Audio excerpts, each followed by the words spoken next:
Hello, everyone. Before today's story begins, we'd like to share a quick message. YouTube recently removed our monetization, cutting off our income. If you enjoy this story, we humbly ask for just $1 to help pay our staff so they can make a living and keep creating for you.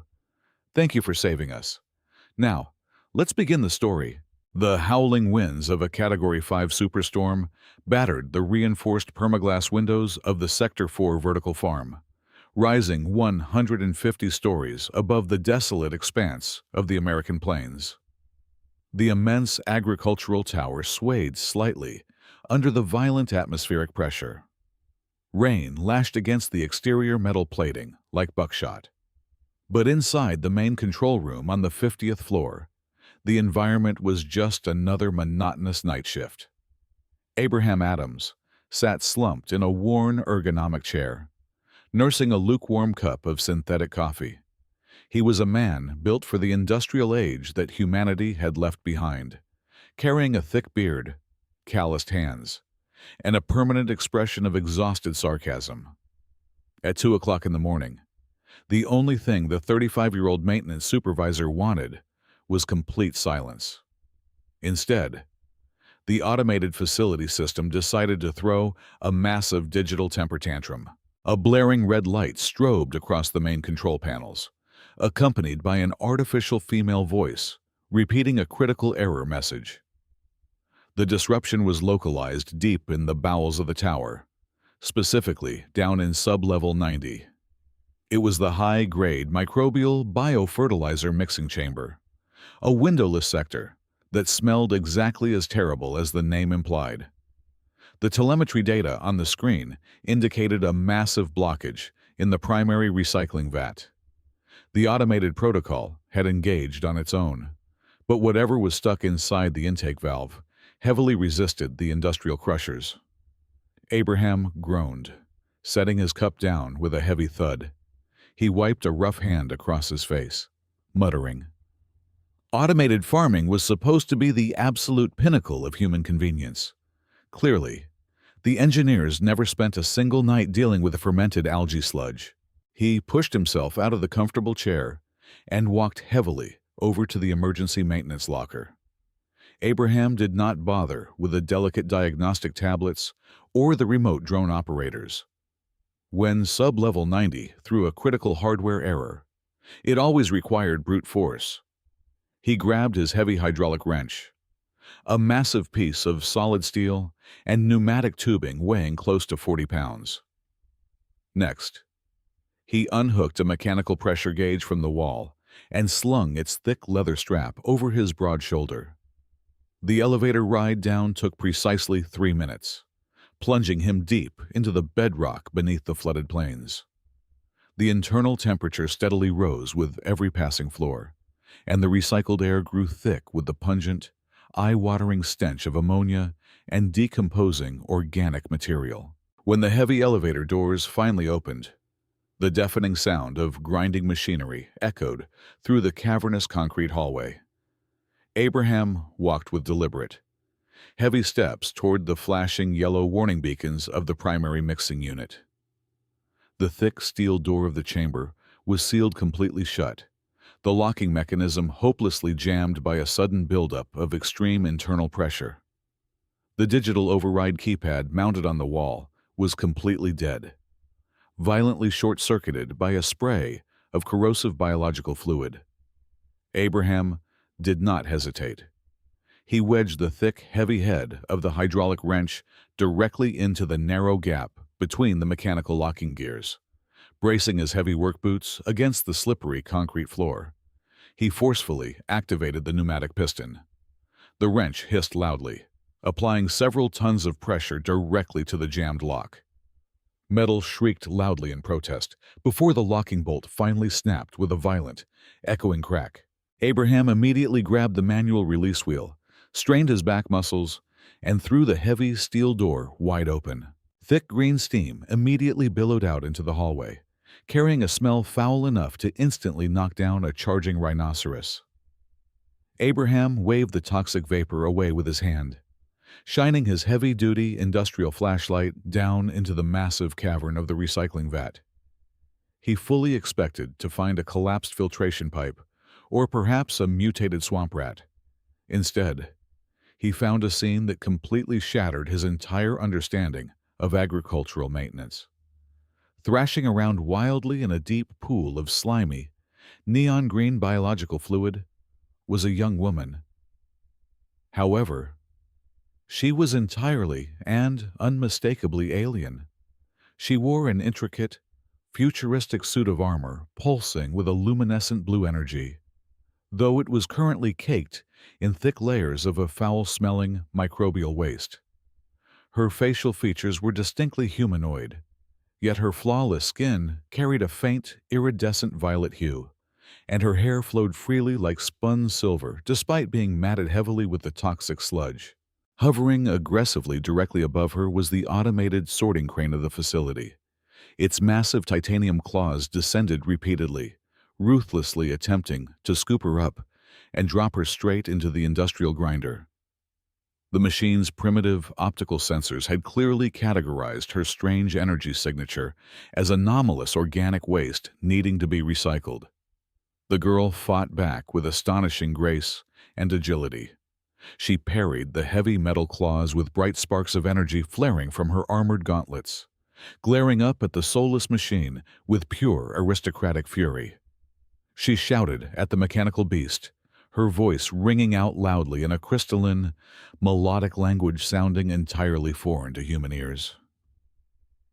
"Kalen Torvash!" she screamed, pointing an imperious finger at the crane and delivering what sounded exactly like a royal decree of execution. The farming machinery, completely lacking any capacity for political comprehension, ignored her completely and initiated another rapid capture protocol. The massive steel claw snapped shut just inches from her delicate head, splashing a fresh, heavy wave of green sludge across her glowing breastplate. Abraham stood silently in the doorway, leaning casually against the cold steel frame. He watched the bizarre, unearthly struggle for exactly 10 seconds, quietly processing the sheer mind-bending absurdity of the situation, finally deciding firmly that he did not want to clean up the resulting horrific mess if the grinder actually caught her. He walked calmly over to the main electrical breaker panel. He raised his calloused hand and slammed it extremely hard against the giant emergency power cutoff switch. A heavy metallic thud echoed sharply through the cavernous chamber. Instantly, the whirring industrial gears ground to a total halt, the red warning lights died out completely, and the giant titanium claw froze motionless midair. The sudden heavy silence in the room was deafening, broken only by the quiet dripping of the thick green sludge falling off the alien girl's armor. The alien girl hoisted herself over the thick steel edge of the massive recycling vat, her movements heavy and sluggish. The thick biosludge clung stubbornly to her intricate armor, dripping down in large, foul-smelling globs onto the cold concrete floor. She reached up with trembling fingers and tapped a small metallic module fastened tightly around her neck. A sharp electronic whine pierced the air, and when she finally spoke, her voice was translated instantly into perfect, aristocratic English. "Peasant," she demanded, her tone dripping with an unearned sense of supreme authority. "You stand in the direct presence of Princess Xyler of the Galactic Empire. You will kneel immediately, fetch a proper cleansing attendant, and offer your complete submission." Abraham did not kneel. He simply stood there, his face an unreadable mask of absolute exhaustion. He reached deep into the side pocket of his oil-stained utility canvas trousers, pulled out a heavily soiled industrial machine rag, and tossed it casually toward her. The dirty cloth slapped wetly against her glowing gauntlet. "I genuinely do not care if you are the supreme ruler of the nearest galaxy," Abraham said, his voice flat and completely devoid of the awe she clearly expected.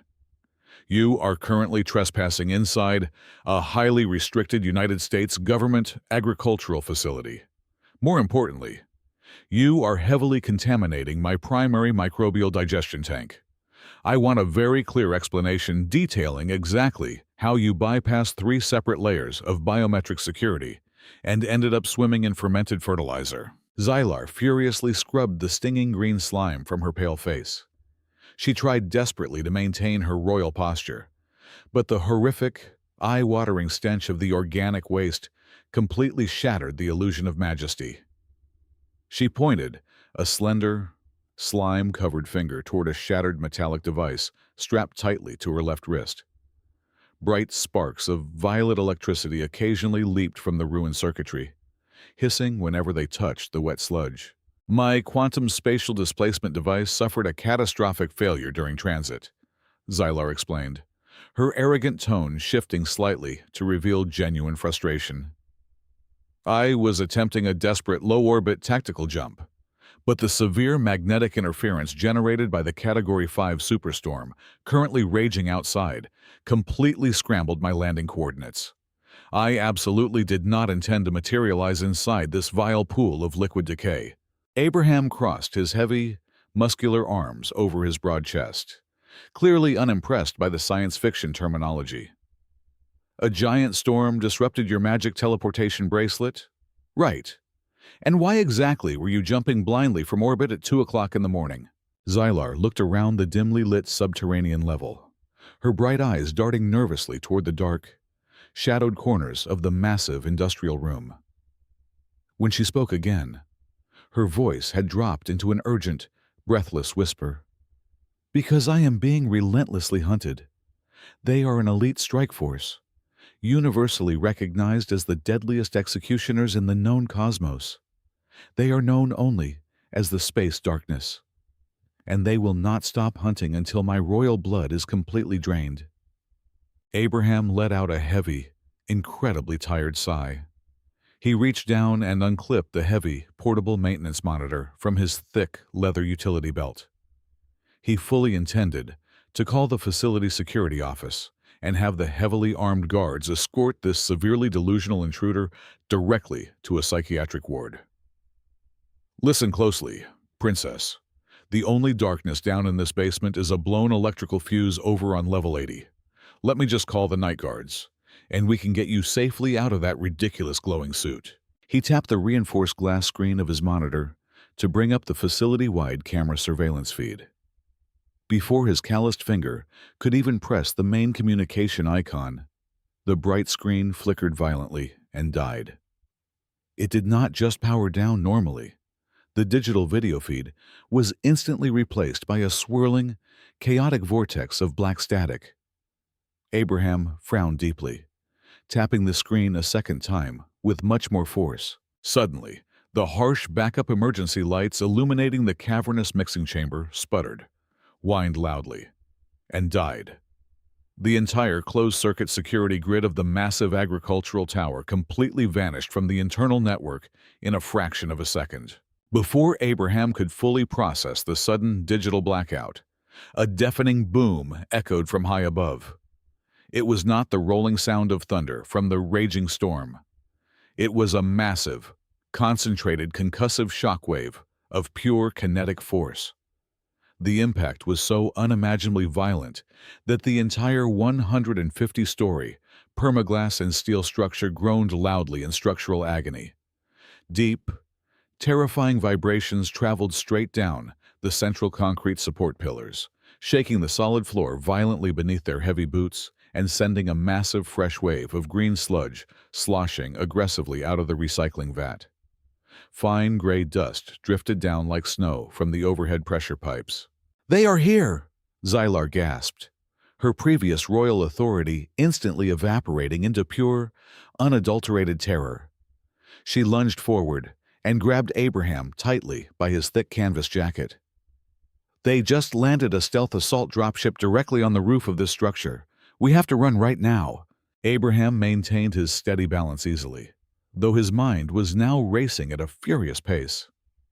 "I can instantly lock down the main elevator shafts. My night security detail possesses heavy ballistic automatic rifles up on the 50th floor. They can hold the line, Your primitive kinetic projectile weapons are completely useless against them, Xylar shouted, her glowing blue armor flaring wildly in the complete darkness. The space darkness utilizes highly advanced phase-shifting technology. They constantly exist slightly out of sync with normal physical reality. Bullets, focused laser blasts, solid titanium blades. Everything will pass straight through their bodies, as if they were nothing but ghosts. They will simply walk right through your thickest blast doors and slaughter your security men without breaking a single sweat. Abraham stared hard at her desperate, wide eyes, barely visible in the faint blue glow of her ruined armor. He was a man grounded purely in cold, hard, industrial logic. But the massive kinetic impact he had just felt reverberating through the bedrock was definitively not a hallucination. The instantaneous security blackout was absolutely not a random electrical coincidence. He made a rapid, split-second decision based entirely on survival instincts honed over 2 decades of working in highly dangerous, unforgiving environments. "Fine," Abraham grunted sharply. He spun around rapidly and lunged for a heavy, bright red mechanical lever mounted securely on the main structural concrete pillar. He grabbed the cold steel handle and pulled it violently downward with all his immense upper body strength. A loud, piercing mechanical siren instantly began wailing throughout every floor of the tower. Heavy titanium bulkheads slammed down hard across every main corridor, effectively sealing the entire facility firmly under maximum emergency storm lockdown mode. "Follow me closely and stay low to the ground," Abraham commanded, his voice leaving no room for any royal argument. He rushed quickly over to a massive metal grate bolted firmly into the base of the concrete wall. It was the primary intake point for the industrial ventilation pipe system, wide enough to barely fit a fully grown man. He jammed the thick steel head of his heavy hydraulic wrench firmly under the edge of the iron grate and pried it open with one violent, muscle-tearing heave. "Get inside the pipe immediately! Move your legs!" Xylar did not waste time arguing about her royal status. She scrambled awkwardly over the rough concrete and dived headfirst into the dark, incredibly dusty ventilation shaft. Abraham quickly grabbed his heavy canvas tool bag, threw himself forcefully into the narrow metal tunnel right behind her, and pulled the heavy iron grate firmly shut, just as the unmistakable sound of soft, unearthly footsteps echoed faintly from the ceiling right above their heads. The descent through the main ventilation artery was a punishing ordeal of scraped knees and bruised elbows. The metal chute plunged downward at a steep 45-degree angle, forcing Abraham and Xylar to brace their boots against the galvanized steel sides to control their rapid slide. Dust coated their clothes as they dropped past dozens of maintenance junctions. Finally, Abraham kicked out a louvered vent cover and tumbled out onto the metal grating of sub-level 85. Xylar landed heavily right behind him. They found themselves sprawling across the primary hydroponic cultivation floor. It was a sprawling jungle of engineered flora stretching out for thousands of square feet, bathed in a blinding artificial ultraviolet light that made the white, industrial markings on the floor glow. Towering vertical racks of genetically modified soy rose to the vaulted ceiling, constantly fed by a labyrinth of high-pressure irrigation pipes. The air here was suffocatingly humid and smelled sharply of ozone and raw chlorophyll. There was no time to catch their breath. The ambient temperature in the cultivation bay plummeted drastically, freezing the heavy condensation on the nearest steel bulkheads into thin sheets of white frost. A deep, unnatural hum vibrated through the metal grating beneath their feet. Out from the solid titanium wall separating the bay from the main elevator shaft, horrifying figures began to emerge. They did not breach the doors or cut through the metal. They simply walked directly through the solid barricades. There were 5 of them in total, appearing as towering, featureless silhouettes, composed entirely of swirling pitch-black matter that seemed to actively absorb the blinding ultraviolet light around them. Their forms constantly shifted and blurred at the edges, leaving faint afterimages of dark energy hanging in the humid air as they stepped effortlessly into the dense artificial jungle. Xylar shrank back behind a massive cylindrical water filtration tank, her breath hitched in her throat as she stared at the encroaching shadows. "We cannot hide from them," she whispered frantically, her voice trembling with absolute certainty. She pointed a shaking finger at the featureless heads of the shadowy figures. Their ocular visors operate on a multi-spectrum biological thermal sweep. They do not need visible light. They are already reading our internal body heat and cardiovascular rhythms right through these steel tanks and thick plant walls. My royal armor has stealth capabilities, but the acidic sludge from your recycling vat has completely corroded the thermal dampeners. We are glowing like giant distress beacons on their visual interface. Abraham ignored her panic, his keen eyes narrowing as he intensely studied the hostile entities. He was a master of mechanical troubleshooting, and his brain automatically treated these alien assassins simply as another complex system to be analyzed and broken down. He watched closely as the lid shadow entity stepped right through a thick, high-pressure water pipe.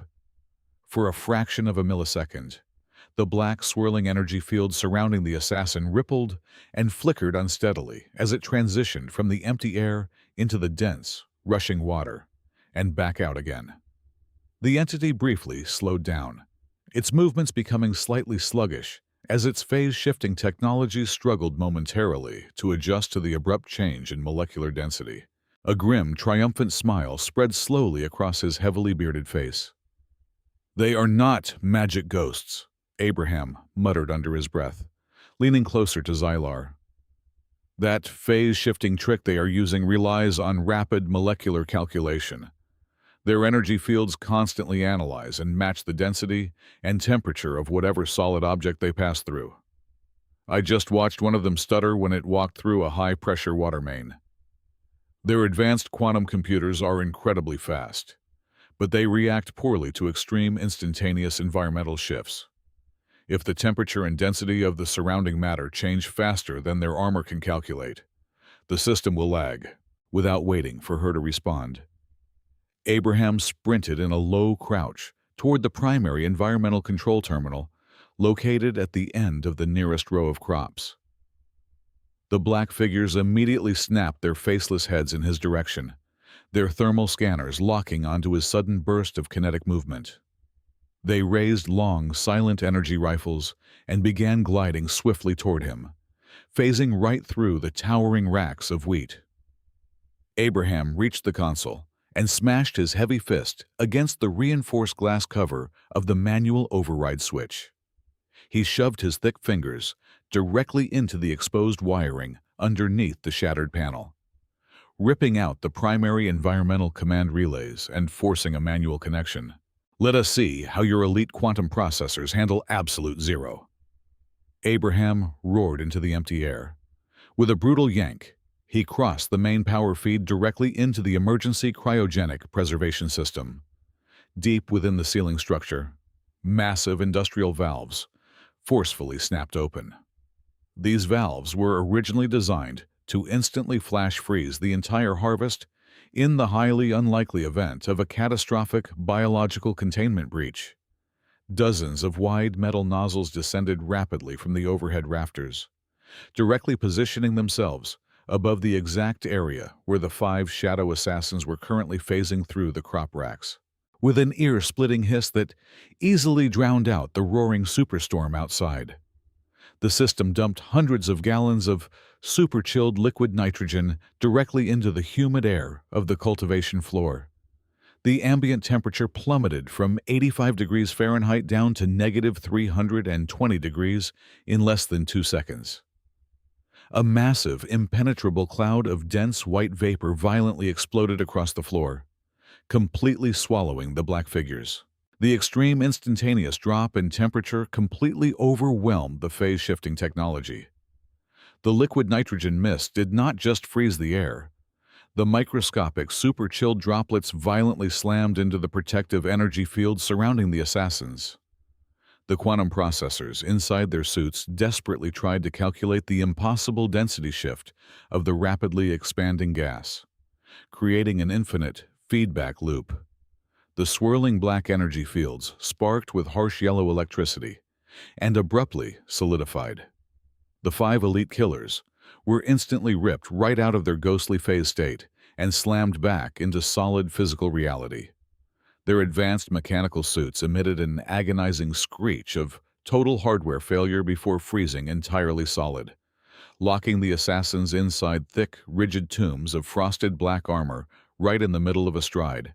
The white cloud of freezing vapor slowly began to dissipate through the floor vents, leaving behind only the heavy silence of the ruined cultivation bay and the faint crackling of ice.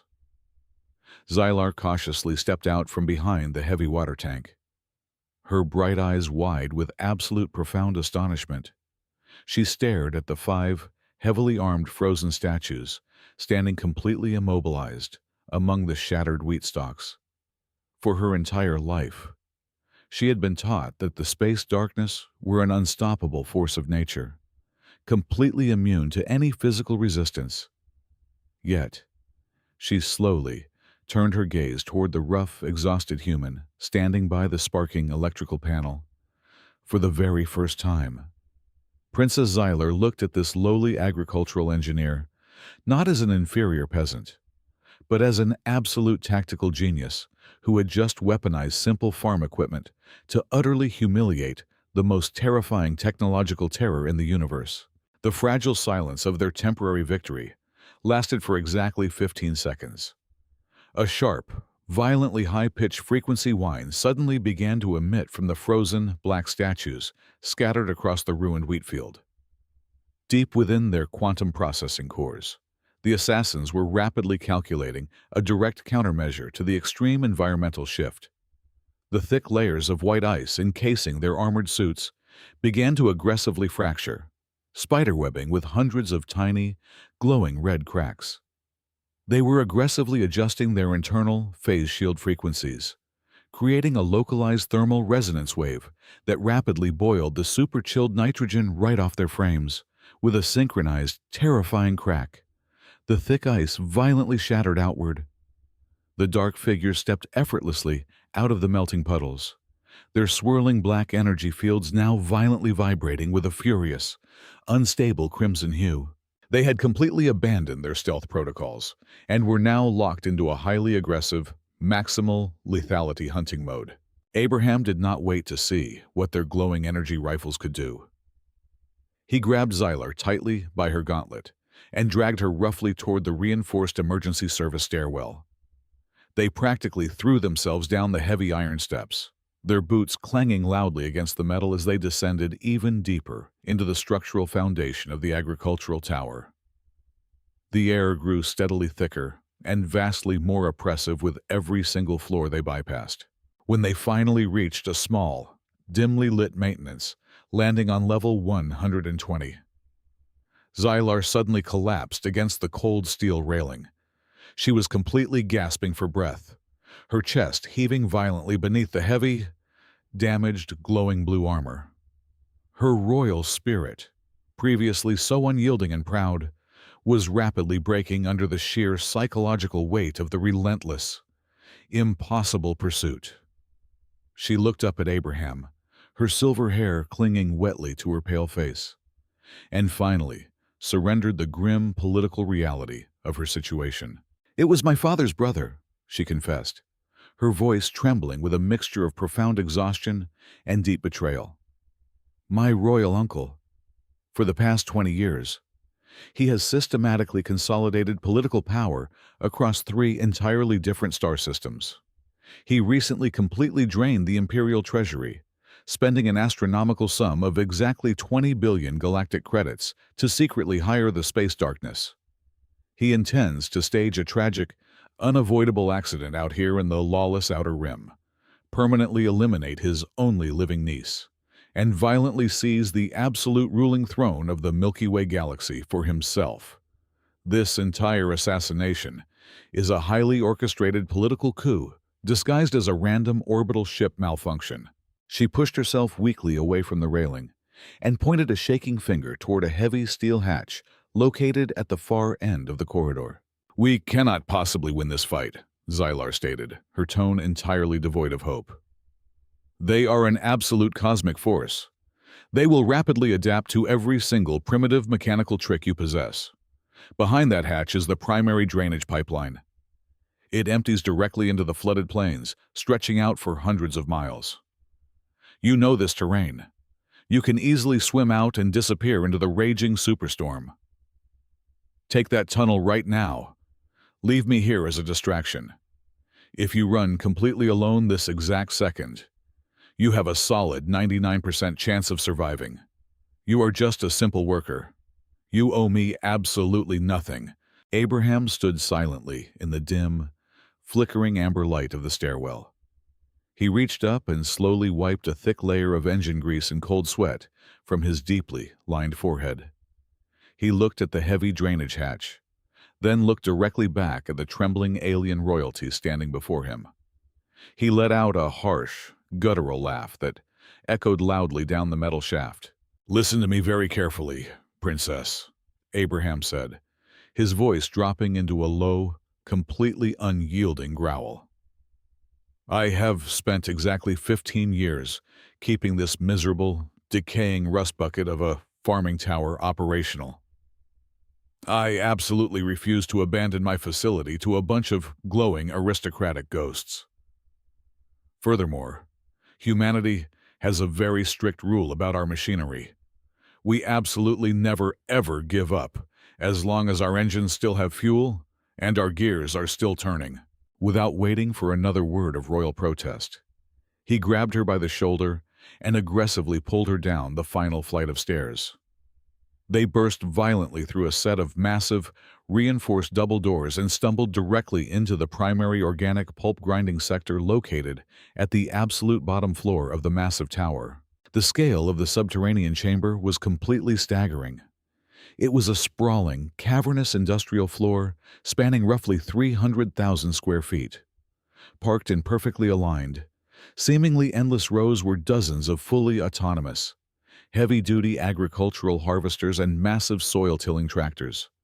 Each of these mechanical behemoths weighed easily over 40 tons, constructed from thick, reinforced steel plating and equipped with massive, terrifying rotating grinding treads designed to pulverize solid bedrock into fertile soil. Abraham immediately sprinted toward the elevated glass-enclosed master control booth, overlooking the massive fleet of dormant machines. He completely bypassed the digital security limiters by smashing the terminal open with his hydraulic wrench and physically crossing the thick copper power cables. His thick fingers flew furiously across the manual override keyboard. "If they want to hunt using thermal radar and auditory spatial positioning, we are going to give them a target-rich environment," Abraham shouted over his shoulder. He aggressively cranked the engine speed outputs of the entire fleet to their absolute maximum limit and slammed his fist down hard onto the master engagement relay. Below them, exactly 50 massive diesel-electric hybrid engines roared to life simultaneously. The sheer concussive volume of the ignition sequence violently shook the solid concrete foundation of the tower. Huge plumes of thick black exhaust erupted from their vertical smokestacks. Abraham rapidly programmed their navigational computers with highly erratic, conflicting movement algorithms. The heavy machines instantly lurched forward, their massive steel grinding treads tearing huge chunks out of the concrete floor.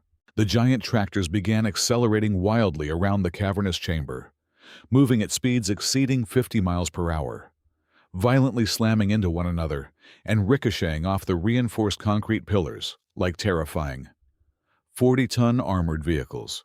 Sparks showered endlessly into the air as thick steel armor violently scraped against thick steel armor. The immense heat generated by 50 massive industrial engines running at maximum capacity instantly flooded the massive chamber, pushing the ambient temperature well past 140 degrees Fahrenheit in a matter of seconds.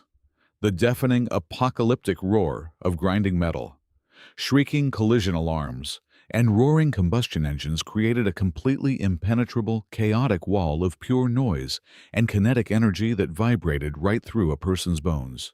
High above them, the 5 crimson glowing assassins phased silently through the thick concrete ceiling, fully expecting to effortlessly drop down and execute their exhausted prey. Instead, they plunged directly into a swirling, deafening mechanical hellscape. Their highly advanced auditory spatial sensors were instantaneously shattered by the sheer 150 decibel roar of the violent vehicular chaos. Their sophisticated thermal tracking visors were completely blinded, entirely overwhelmed by 50 distinct, massive heat signatures violently crossing and overlapping in entirely unpredictable patterns. The elite killers froze in midair, their quantum targeting computers entirely paralyzed by the sheer sensory overload. They were completely blind and deaf, hopelessly lost inside a massive, violent mechanical storm brilliantly orchestrated by a single stubborn human engineer. The chaotic mechanical symphony of 50 roaring harvesters was violently cut short. High above the rampaging 40-ton metal beasts, the lead assassin of the space darkness determined that he had experienced enough of this primitive planetary resistance. Hovering motionless in the suffocating heat of the chamber, the dark figure raised a single armored hand toward the vaulted ceiling. From a specialized compartment on his wrist gauntlet, he deployed a highly advanced, localized electromagnetic pulse detonator. There was no fiery explosion, only a harsh, blinding flash of pure violet energy that expanded silently outward in a massive spherical wave. The devastating effect was instantaneous. Every single diesel-electric engine in the enormous cavern died at the exact same fraction of a second. The deafening roar of grinding treads and roaring exhausts simply vanished, replaced by the terrifying, agonizing sound of heavy machinery forcefully crashing to a halt. Simultaneously, the emergency power grids of the entire agricultural tower suffered a catastrophic overload. Every remaining light bulb violently popped. The facility was immediately plunged into an absolute, suffocating darkness. The oppressive silence that followed was entirely unnatural, broken only by the muffled, relentless shrieking of the Category 5 superstorm, violently tearing at the permaglass windows 150 stories above their heads. Abraham fully understood that their tactical advantage had just evaporated, operating completely blind in the pitch black. He grasped Xylar tightly by the arm and navigated purely by memory through the maze of smoking, dead tractors. He shoved her through a heavy set of reinforced blast doors and quickly sealed the locking mechanism behind them. They had retreated into the primary geothermal energy core of the tower. This enormous, cylindrical chamber plunged hundreds of feet straight down into the bedrock, housing the massive subterranean heat exchangers that powered the entire sector. The air in here was unimaginably heavy, thick with moisture and radiating a blistering heat drawn directly from the crust of the earth. They backed up slowly along the narrow metal grating that circled the massive central pipe structure. They had completely run out of corridors, stairwells, and ventilation shafts. They were entirely backed into a corner, standing with their spines pressed hard against the cold, sweating iron wall of the deep underground chamber. A terrifyingly bright crimson light began to bleed straight through the solid titanium blast doors they had just locked. The metal did not melt or buckle. The lead assassin simply phased directly through it. The swirling, dark energy field surrounding his armored frame had stabilized, casting long, nightmarish red shadows across the massive pipes of the geothermal core. He floated down onto the metal grating, his heavy boots making no sound. The other 4 members of the elite strike force materialized directly behind him, perfectly fanning out to block the only conceivable exit. When the lead assassin spoke, his voice was highly synthesized, echoing through the cavernous chamber like the grinding of dry bones. "I must admit, human, your pathetic struggle possessed a certain crude entertainment value," the leader mocked, his robotic tone dripping with infinite aristocratic disdain. You desperately threw your oversized, primitive toys at us, hoping mere spinning gears and burning fossil fuels could somehow challenge the absolute pinnacle of cosmic technology. Look around you. Your rusted machines are completely dead. Your fragile sanctuary is completely dark. You are nothing but a minor, low-tier biological anomaly, a fleeting insect trying hopelessly to bite a starship. This meaningless, weak resistance is entirely over. Xylar, her royal armor deeply scarred and completely drained of all its glowing blue energy, suddenly pushed herself entirely away from the cold iron wall. Despite her profound exhaustion, her posture straightened, returning to the absolute rigid pride of the galactic empire. She stepped deliberately in front of Abraham, placing her small body directly between the human engineer and the glowing crimson barrels of the assassin's energy rifles.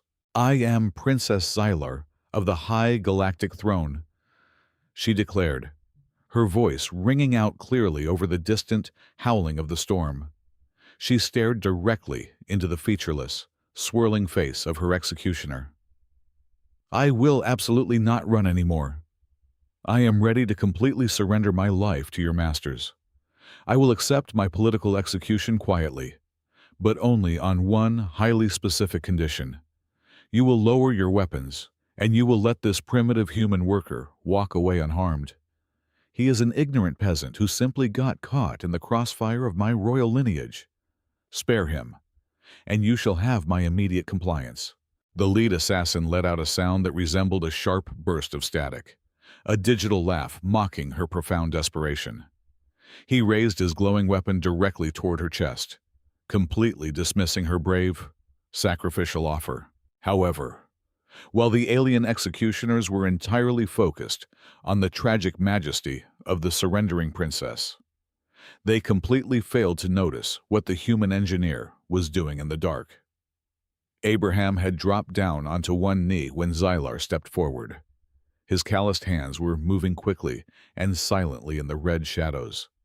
He was positioned directly next to a massive, thick iron pipe rising from the floor grid. It was the primary biological methane gas exhaust line, a highly pressurized conduit carrying the highly volatile natural gas produced by the millions of tons of decomposing organic waste they had bypassed earlier.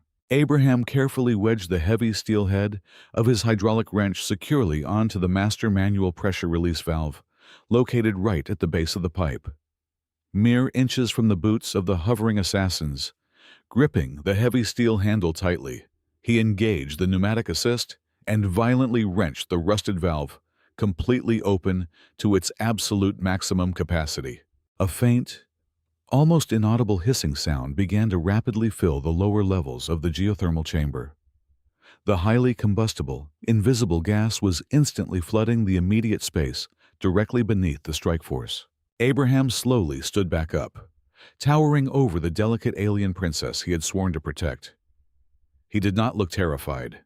He did not look defeated. Instead, a deeply unsettling, dangerously calm smile spread across his greased, heavily bearded face.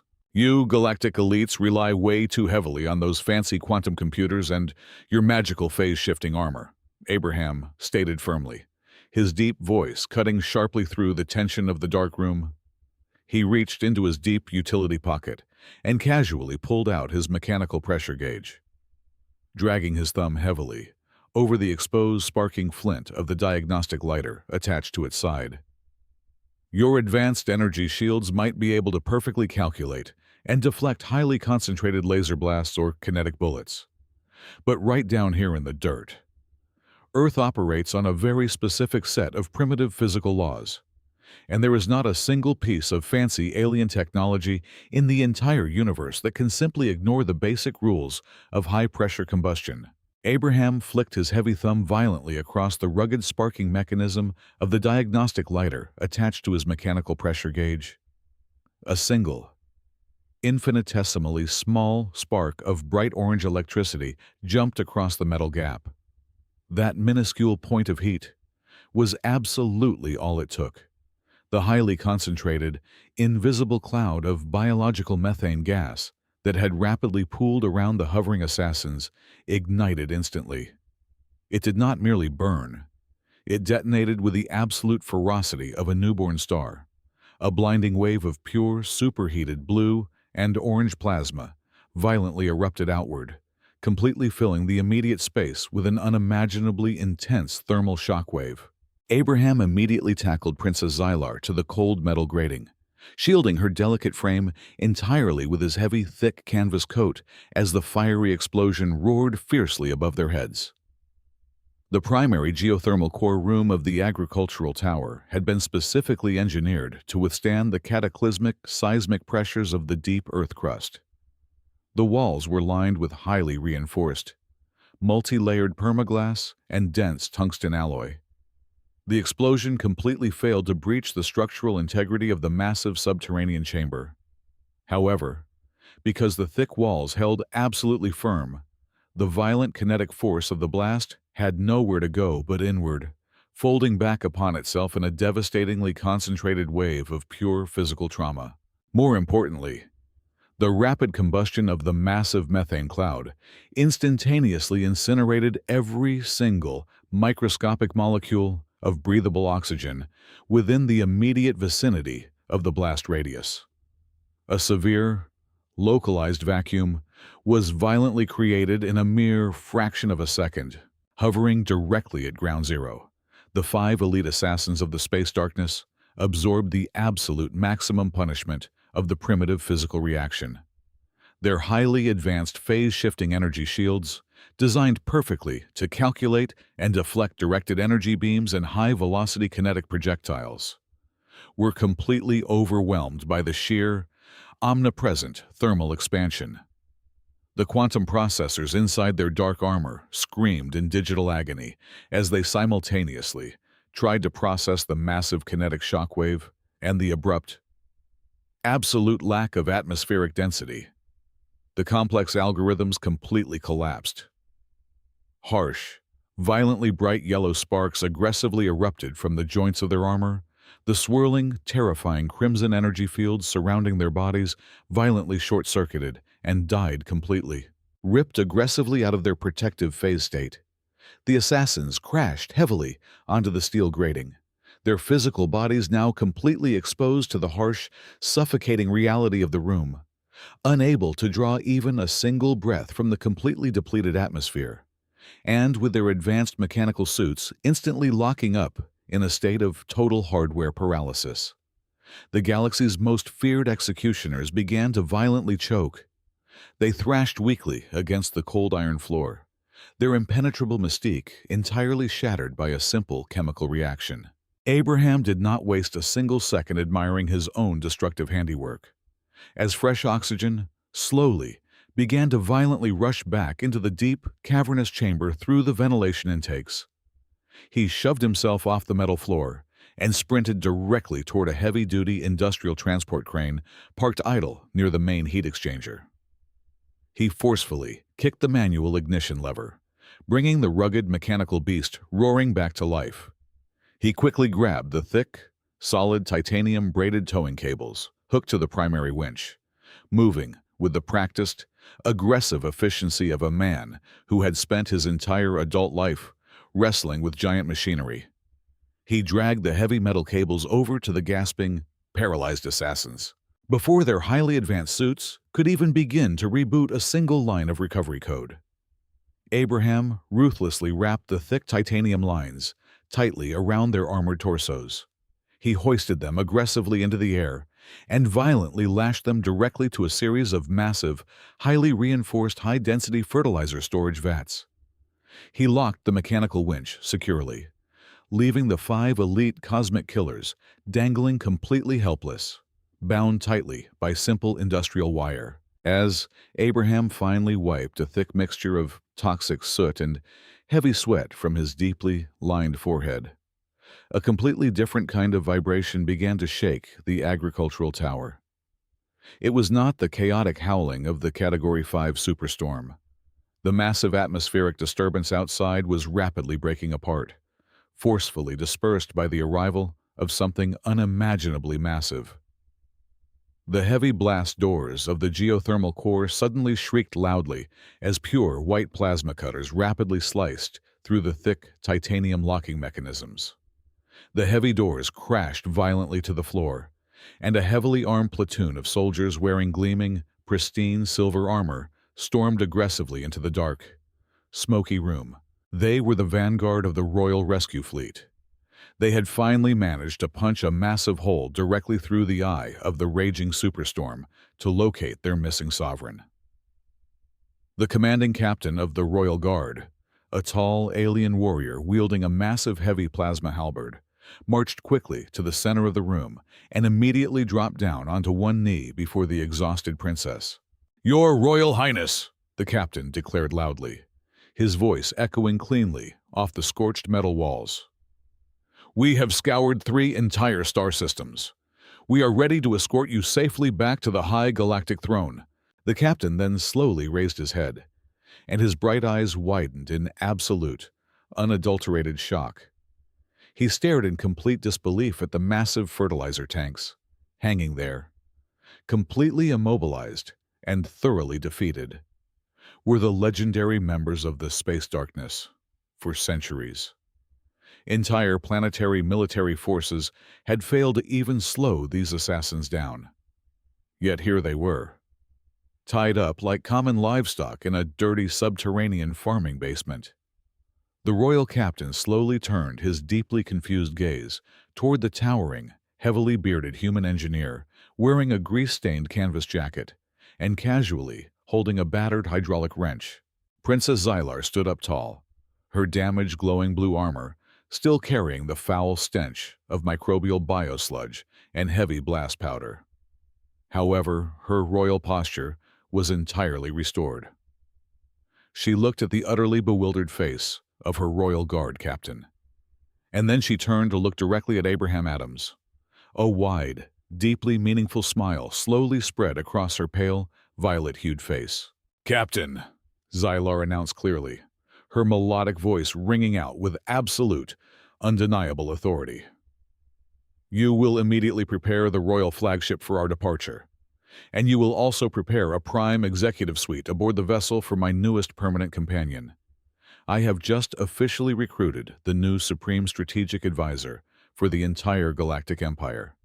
He is going to thoroughly teach our vast military forces about the highly effective, utterly ruthless art of human mechanical survival." Abraham simply let out a long, heavy sigh, fully realizing that his quiet graveyard shifts at the vertical farming tower were definitively over forever. Thank you so much for listening to today's story. We hope you enjoyed it. As an ad-free channel, your support is what keeps us alive.